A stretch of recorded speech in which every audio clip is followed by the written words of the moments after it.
6 news time, 5:45. Now extended traffic on the 5s with Chuck Brooks. Well, so much for this quiet morning we'd hoped for this morning. On the morning commute in Los Angeles, we have a tough drive all ready to start you off with. It can be difficult to imagine the sun ever setting. And a backup now starting at about Warner Avenue if you're coming up. On the internal combustion engine. But Chris Payne will tell you appetite is growing for electric cars. We're in the tipping point now. He's best known as director of a biting documentary, Who Killed the Electric Car? I wasn't really a car guy ever, but I was really into cool technology. Back in the 90s, he drove a General Motors EV1, the first mass-market electric car. It held the promise of an oil-free future. But GM concluded it was losing money on the EV1 and destroyed them all. Chris Payne was incensed. I don't imagine there's very many EV1s left that haven't been crushed down. It's pretty sad. Payne blamed car manufacturers, oil companies, and the California government for killing the electric car. I drove that car for about 5 years. In the process, I became kind of committed to why this technology is good and is going to roll forward in the future. This is the garage where we keep the electric cars. The roof here is full of solar panels. A decade later, he's clearly a convert. The energy comes into this circuit board, and then we send it to the different chargers. So you're powering off the sun? Yeah, everything is powered right off the sun here. He now owns 3 types of electric cars. All 3 of these cars don't require a charger. You can just do it off the wall. All subject of his sequel, Revenge of the Electric Car. That film chronicled GM back in the game with its gas-electric Volt, Nissan with its all-electric Leaf, and Silicon Valley billionaire Elon Musk unveiling the luxurious electric Tesla. Really what matters is, are we making a difference in the world? Until we see every car on the road being electric, we will not stop. This is really just the beginning of the beginning. Jump forward 7 or 8 years, the cars are coming back. People are like, whoa, the Model S won the car of the year. Wealthy people are saying, I'm going to choose that car instead of this car. You're in the middle of a big change, fundamental change that's happening here. In Canada, on the BC coast, some say change is coming fast. 0 to 100 kilometers in just a smidge over 4 seconds. Vincent Argiro, who made his fortune designing health software, owned the first Tesla in British Columbia. Charging port is here. He traded in his Ferrari to buy it with his wife Maggie's blessing. The idea of having a guilt-free sports car that was high performance but had 0 emissions, that was very exciting to us. The car has about as much storage space in the front of the car as most cars have in the back. Wow. Without a giant internal combustion engine, there's lots of room. That's the kind of engine I could fix, maybe. Naturally, when Tesla released its Model S, they got one. Oh, you pushed the button. Okay, all right. There. Nice. Okay. How much did it cost? This car, as it's configured, is about $100,000. Begging the question. Is this just a rich person's plaything? What would you say to that? We felt like because we have been blessed with wealth, that we were in a position to buy this car, that it was our social responsibility to do so, to move the technology forward, to put our faith and our trust and our money where our mouth is. If you really want to get rid of petroleum products, then find a way to buy one of these cars and stop talking about it. In fact, Tesla owners can't stop talking about them. The thing took off like a rocket. It was so awesome. You can go as fast as you want. You can go as far as you want. I'm buying into a dream. Turning Tesla into stock market darling with lofty promises to put gas stations out of business. Even car reviewers are raving. This car performs better than anything we've ever tested before. Let me repeat that. Not just the best electric car, but the best car. I'm really surprised to be hearing myself say this because I'm a gasoline engine guy, but you spend a little time with a powerful electric motor car and it's pretty convincing. Impressive, yet not enough to convince this car reviewer. You can take a gas car anywhere and find fuel. If it breaks, you can find somebody who can fix it. Having an electric car is sort of like being the first gasoline car driver back in 1907. You know, it's an adventure when you go on the road. You have to plan, and you call ahead and make sure that thing's still there, and carry some extra, you know, sleeping bag and some food, because you may be on the roadside overnight if you're not watching. It pains John Odell to say that. He reviews green cars for a living, like this one, an electric Fiat sold only in California.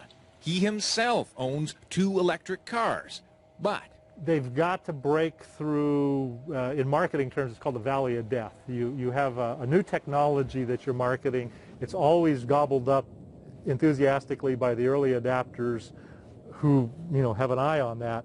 And then you have this great valley of death that you have to get through to go from the early adapter to the early majority, where sort of mom and pop starts buying. And moms and pops who only own 1 car still have range anxiety. Tesla may offer an impressive 370 kilometers on 1 charge, but the more affordable Nissan Leaf, only 120 kilometers.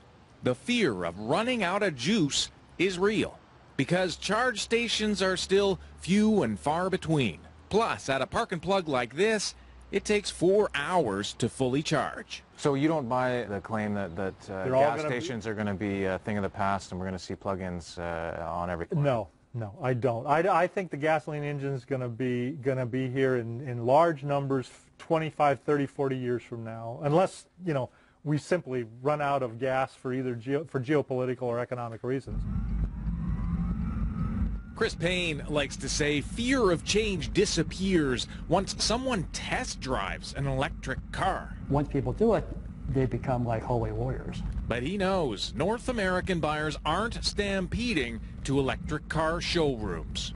Fewer than 3,000 EVs and plug-ins were sold in Canada last year, less than 0.2% of auto sales. In the U.S., about 50,000 electric and plug-in hybrids were sold last year, a mere 0.6% of auto sales. Why? Oil still rules. Just 5 minutes from Payne's home, the largest urban oil field in the U.S., newly invigorated thanks to fracking. I wanted to bring you up here because it really does suck. They're sucking up fossil fuels from the center of Los Angeles when we have all the power we need coming down from the sun on millions of roofs that could be powering all the electric cars here. Whether it's tar sands or going back to these old oil fields and fracking from them in the middle of a very populated area, it's old-time thinking, and it's not thinking what we can be doing. What were you driving before? I was driving Prius. A Prius? Yes. And you like this one better? It's for green. It's good for the earth, right? And you don't smell gas. Enter Paul Scott, the top salesman of Nissan Leafs in California. I love talking to my customers and Leaf drivers in general because they all understand it the way I understand it. He's a lifelong environmental activist who fought long for electric cars, then signed up to sell Leafs for Nissan. You could be retired right now. Why the heck are you selling cars? You know, it's important because transitioning from internal combustion to electric solves a lot of the world's worst problems. We fight wars over oil. We've never fought war over electricity, and we never will. You can make electricity from the sunlight falling on your house, from the wind blowing through the mountain passes, and you can run your home and your car on that renewable energy. That eliminates all the pollution from extracting, shipping, refining, distributing, and burning of oil. Going back and forth, no problem. I don't even have a quick charge at home. Yeah. I just plug it into the wall, and it works. My dad's in the hospital. I need to make a detour. Now I'm in trouble. Well, that's why we have the fast chargers. Yeah, no, this is great. For every consumer concern, Scott has an answer. What am I going to have to do when I have to replace the battery? 8 or 10 years from now, I'm going to have to put $12,000, $8,000 into a new battery. Probably more like $5,000 or $6,000. And you've just driven the car for 8 or 10 years and haven't spent a dime for gas. A lot of them are just looking at the bottom line, Paul, right? They're sitting down, they're punching their calculators, and they're saying, you know, I don't know if I can make the car payments right now on a $34,000 car.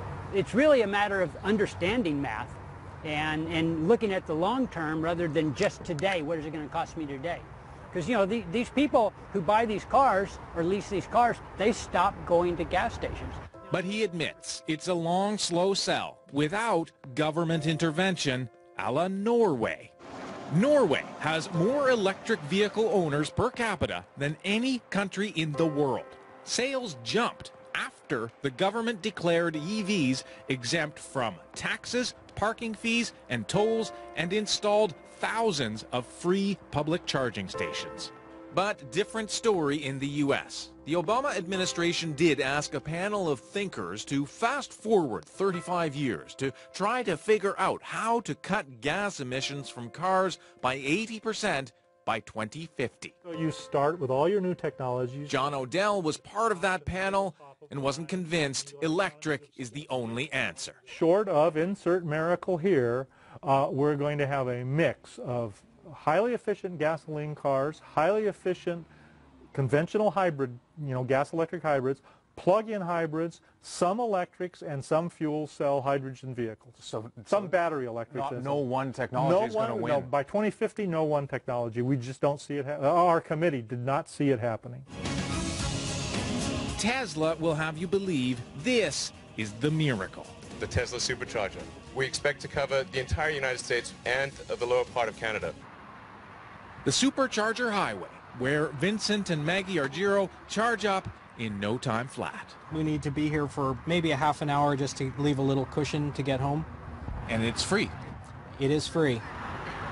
Enough time to make new friends, perhaps discuss that $35,000 model Tesla promises for 2017.